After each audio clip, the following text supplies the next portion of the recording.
First and foremost, I want to give all praises to Yahweh, Ba'ashem, Yahweh Shah. Double honors to the apostles and elders of Great Millstone who rule well. And salutations and much love to the brothers that's pushing the truth on the four corners of the earth and truth and sincerity. Alright, I want to get into this quick lesson today about the Luciferian contract, okay? I know you all have heard of, this lesson is more or less for, you know, people coming in new to the truth, things like that, and people who don't understand about selling your soul to the devil. Some of you brothers who've been in there for a minute, you already know what this is all about. But this is basically in the scriptures they talk about you can sell your soul and what all that means.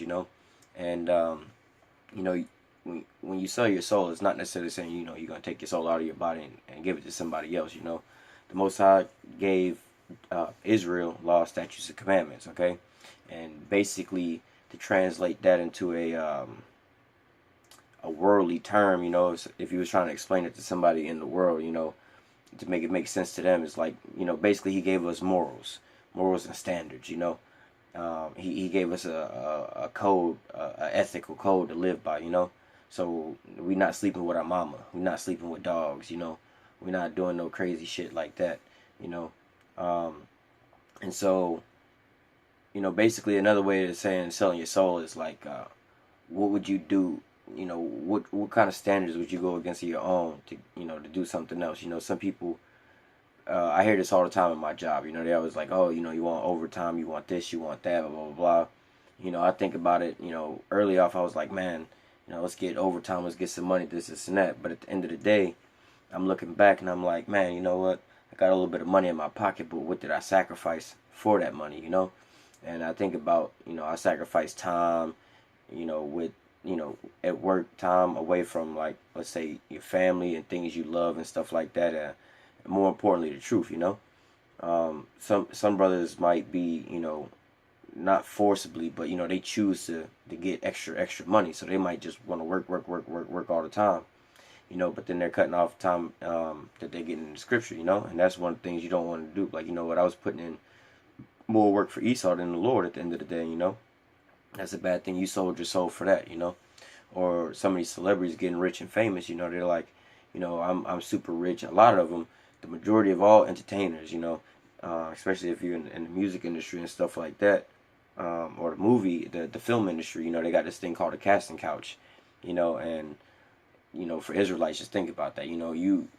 Whether you're in the truth or not, you grew up with certain morals and standards and stuff, and to get into Hollywood, they got a thing called a casting couch. You got to get in this casting couch. Basically, the directors or somebody like that, they screw you all kind of weird way and put you on videotape, and they'll hold that over your head, as blackmail. But to ask the question, what did you do to get there? There's a video clip of Melissa Ford. If you brothers can look it up, she says, roughly paraphrasing, there's people who do a lot of things to get into Hollywood. They'll pretty much sign their name in blood, and that's getting into another different thing as well too. I'll break that down, why they have to make blood sacrifices. But she says they'll do a lot of different things. Some of these women who are, grew up in the so-called church with some kind of morals and standards, they get out there and get all turned out. Next thing you know, they're on the porno site or something like that. And the music industry, again, the men are having other men penetrate them, to get their record deals and stuff like that. They're doing all kind of homosexual activities to do all of this. So the question is, what did Lil Wayne have to do to become Lil Wayne? Is it because his rap and his talent? There's a lot of people that's out in the, that's unheard of, that has way more talent than Lil Wayne. But it's something that he did that allowed him to be put on the forefront. And you got to understand, these people are all being used as tools to throw Jacob off. You know what I'm saying? To keep them from the law, statutes, and commandments. It's not the fact that they're just very talented and Esau wants them to let their talent shine or anything like that. He's using them as a tool. And so these people, you have to wonder what they did to get to where they at. And another thing in the music industry they do is a blood sacrifice. They'll have to give up one of their friends, their families, their relatives, somebody they know, as a blood sacrifice. Like what's that chick name? I think her name is Jennifer Hudson or something like that. Her whole family is dead. You know, pretty much if you go into any of these celebrities, musicians and stuff like that, they all pretty much sacrifice somebody to get to where they at. You know, they spill somebody else's blood. And getting into that, you know, where does all this come from? You know, all of this stuff is actually written in the Bible. You know, it's all the same stuff has been going on since, you know, back in the day. So, you know, the blood sacrifice comes from, you know, when the people, again, the Most High gave us the law, statutes, and commandments, morals, you know, a certain path to follow. We're supposed to follow this path, you know. The devil's going to come and tell us to go to a different path, you know. So when you take the devil's path, you're no longer under the blood of Yahushua. Yahushua's blood can't save you, you know. But they have to offer up somebody's blood. You know, the Most High takes blood for an atonement, you know, to cover up something. So these people, they have to give somebody else's life up. You know, they're spilling their blood because they're rejecting the blood of Yahushua. So they're going to give somebody else's blood, which isn't worthy enough. You know, that blood isn't enough, you know, to cover their sins or anything. But that's not what they're using it for. You know, it's basically a mockery in the face. You know, like they're rejecting the blood of Yahushua and they're going to just give some regular person, you know, somebody else's blood up for that, you know.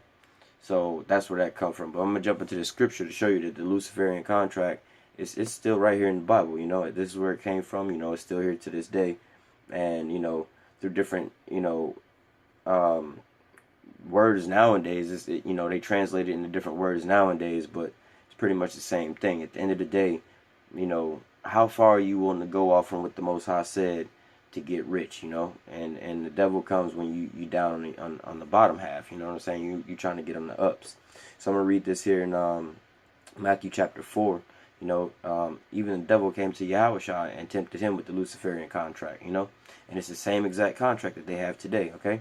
Jump into this is Matthew chapter 4. then was Yahushua led up of the Spirit into the wilderness to be tempted of the devil. And when he had fasted 40 days and 40 nights, he was afterwards hungered.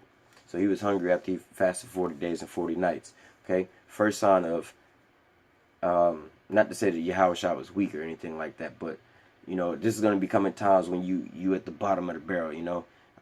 If you already so-called winning in life and got all these things going good for you, you know what I'm saying? What's the point of selling your soul? What more can you really gain, you know?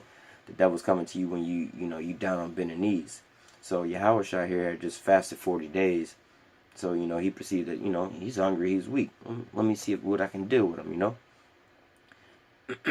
And when the tempter came to him, he said, if thou be the Son of the Most High, command these stones be made bread. Okay? So, but then he answered and said, it is written, man shall not live by bread alone, but by every word that proceeded out of the mouth of the Most High. So, first and foremost, he's trying to test Yahushua's faith. You know, Yahushua's hungry after fasting 40 days and 40 nights. But, you know, the Most High is going to take care of him. He's not going to, you know, let anything happen to him or anything like that. So, you know, for a weak-minded person, they're starving, they're hungry, you know, this and that. I'm like, you know what? You can eat this pork, you can eat this defiled food, you know. That might be how it comes in you know, those days when, you know, shit hit the fan and stuff like that. You know, you got to keep that faith in what the Most High said, you know. Man should not live by bread alone. You could be out in the wilderness, you know, and you're starving and you had no food in a while, and you might see some pork or something to go buy some defiled food.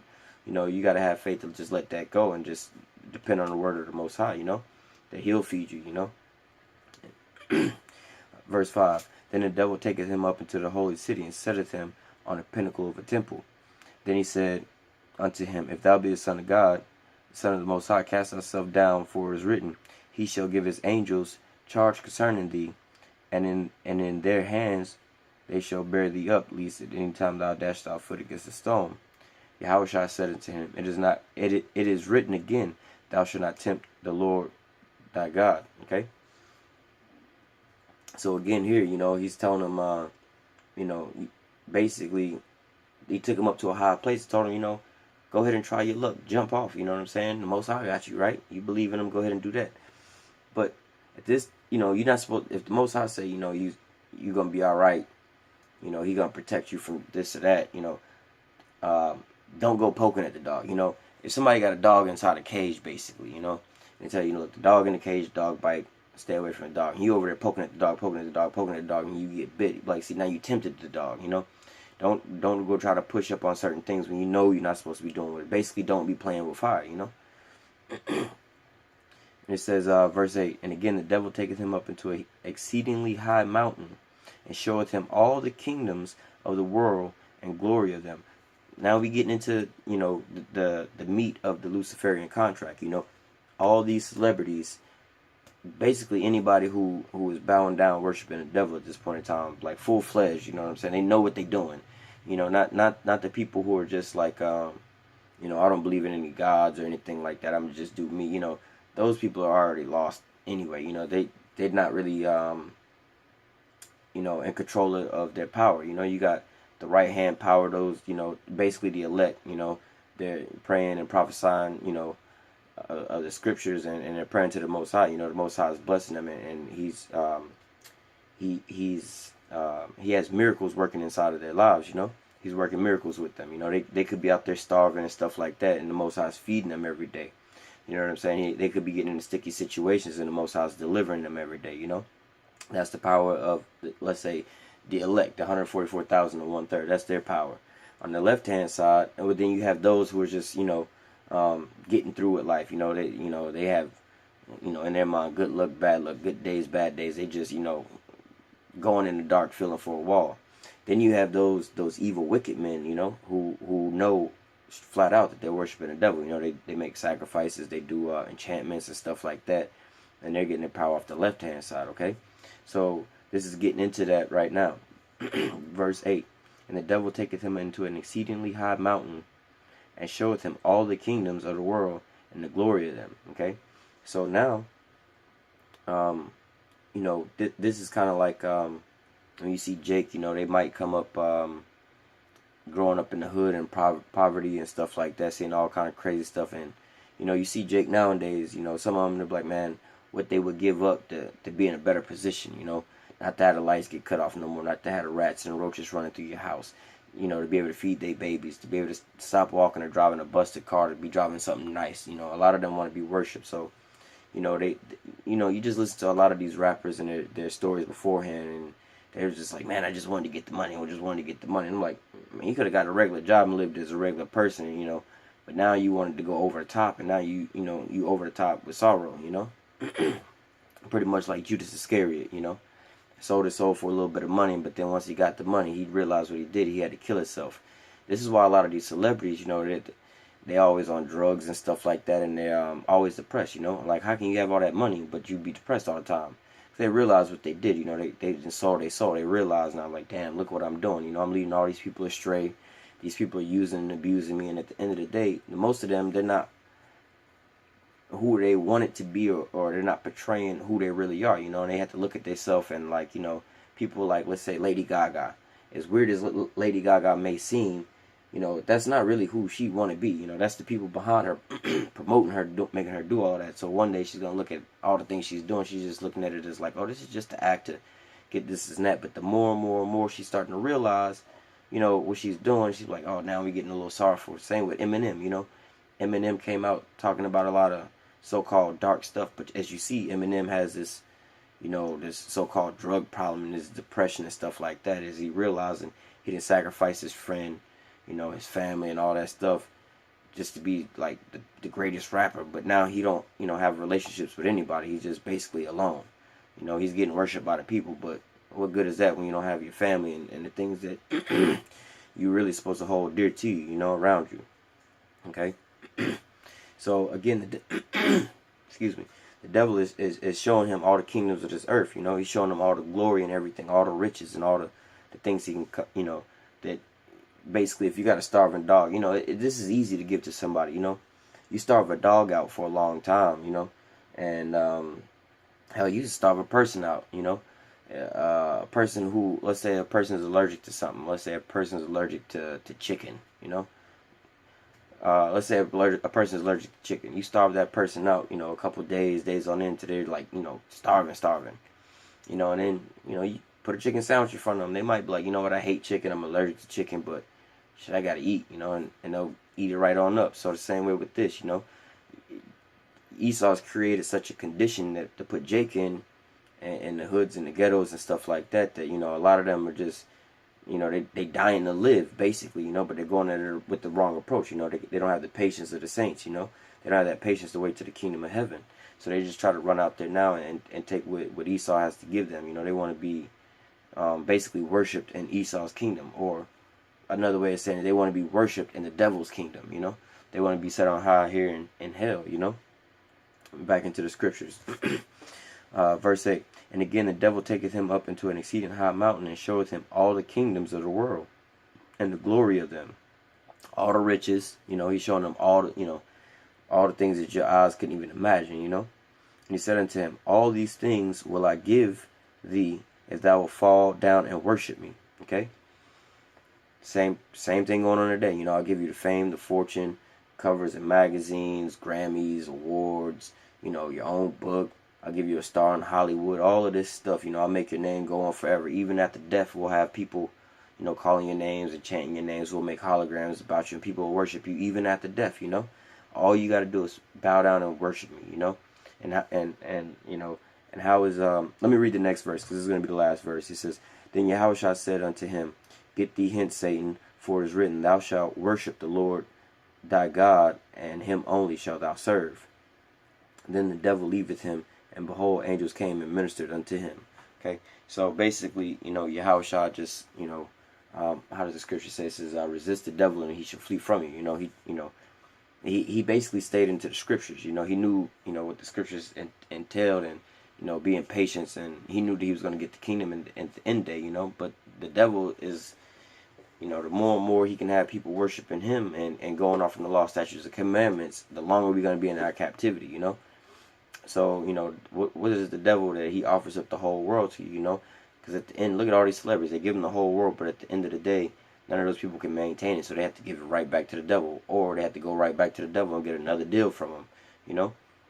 So, you know, it's not nothing new. This has been in the scriptures, you know, for a long time. These people have been doing this for the longest time. And it's as simple as, what would you do for this? You know, what would you do for a Klondike bar, you know? That's the most simplest way of putting it. You know, I always used to hear that phrase, and I was just like, man, this is a bad phrase, even as a young kid. Like, what would you do for a Klondike bar, you know? Like, whenever I hear that term, it's like, how far are you willing to go? You know, how far off left are you willing to go to see what you can get, you know? And you know, you got to, you know, be aware of that kind of stuff, you know, when people, and again, you don't have to be going into a record contract or anything like that, and the devil's not going to come to you telling you, hey, sign your name in blood. It's something that you're going to have to look back on, and then you look at, like, what am I doing? What, you know, what is getting off of this, you know? Again, it could be simple as working all the time. I used to work for somebody a long time ago, and this guy, he owned a little business, you know, and at this restaurant, you know, he had a wife and some kids. But this guy was literally at this restaurant 12 hours a day, every day, you know, day in, day out, from open to close, 7 days a week, you know. And I'm thinking, and then goes home and runs a little internet business, and then, you know, go to bed, get back up, and back at work again, 7 days a week, you know. And I'm thinking, I'm like, man, you know, and the guy had some money, you know, the guy was pretty, you know, pretty well off, you know. And I'm thinking to myself, yeah, you got money, you know, you making some good money. You can go, you know, buy a house wherever you want, any neighborhood at any point in time. You can go buy cars, you know, whenever, however you want. But at the end of the day, like, what did you sacrifice? Like, your family. You don't know your kids. You know, you got your kids growing up. The only time your kids get to spend around you is when they come to the restaurant and sit at the restaurant with you, you know. Your wife as well. And, you know, you can see it in their eyes that they don't really know you, you know. They're like visitors in a prison. When prisoners come see, or when your family come to see you in prison as a prisoner, you know, they're looking at you behind that glass. There's a separation. There's that gulf. You know, you can't really relate to one another behind that glass. It's like you're almost putting on a facade, you know. You can't really be who you want to be. So I used to see this guy have his family in there, you know, a couple of days out of the week. You know, they want to spend time. They want to go to the park. They want to have, you know, family time and this and that. He's doing all this for money, money, money, money, money. And what good is it that you can buy any kind of house you want when you can't, you know, spend time at that house and enjoy that house? You can buy any kind of car you want, but, you know, you're never going to enjoy that car. It's always sitting outside in the parking lot, you know. You can, you know, you can provide for your family with whatever they could ask for, but you not there with your family. Your family, they're well off. They got, you know, plenty of money, but they would definitely rather be with you and spend time with you than just to have the money, because they're not spending the money on anything. They rather just be with you, you know. I had another guy who was dealing with the same thing, but he wound up dying off, you know. And he had more money than the first guy, you know. Um, and when he died, you know, he had a daughter, but you know, and it really broke his daughter's heart, you know. But you know, he you know, so called did all the things he did because he so called loved his daughter, wanted to set her up nice, but he was taken from this earth quicker than he thought he was, and he never got to spend time with her. You know, he left her a lot of money, but she don't have her dad no more. So you know, he sold his soul basically for money, you know, and didn't get to, you know, enjoy the things that really. He gave up all the things that was important to him for some money that at the end of the day Esau gonna tax and they're gonna take away from him and things like that. So, you know, what is it really worth? You know, when you give up all these things, you know, and you know, like the scripture said, you know, um, roughly paraphrasing, like, how can a man sell his soul? Like, well, for what profit? Like, what are you gonna get out of it? You know, at the end of the day, you're gonna be sorrowful. You know, a lot of people don't understand that. You see these celebrities on TV, and you just think money, money, money. These people are all happy, but when you really look at it, these people are all super depressed. You know, when you get into why they're depressed, you break it all down. It's at the end of the day, they've realized they sold their soul. They didn't gave up either their best friend, their families, you know, who they were in life. You know, they might have to be portraying, you know, a lot of the actors and stuff, you know, they dress up in women's clothing and stuff like that. You know, they leading their people astray. They're cooning on TV, stuff like that. Can't go back to the neighborhood. People will say, you know what, you got into Hollywood and you changed, you know. People are selling their soul, you know. Hopefully that video was edifying. I know this video dragged on a little longer than I expected, but you know, hopefully this video was edifying. Again, I want to say all praise to Yahweh, Bahashim, Yahweh Shah, double honors to the elders and apostles of Great Millstone that rule well, and salutations to you brothers that's pushing this truth and sincerity on the four corners of the earth. Shalom.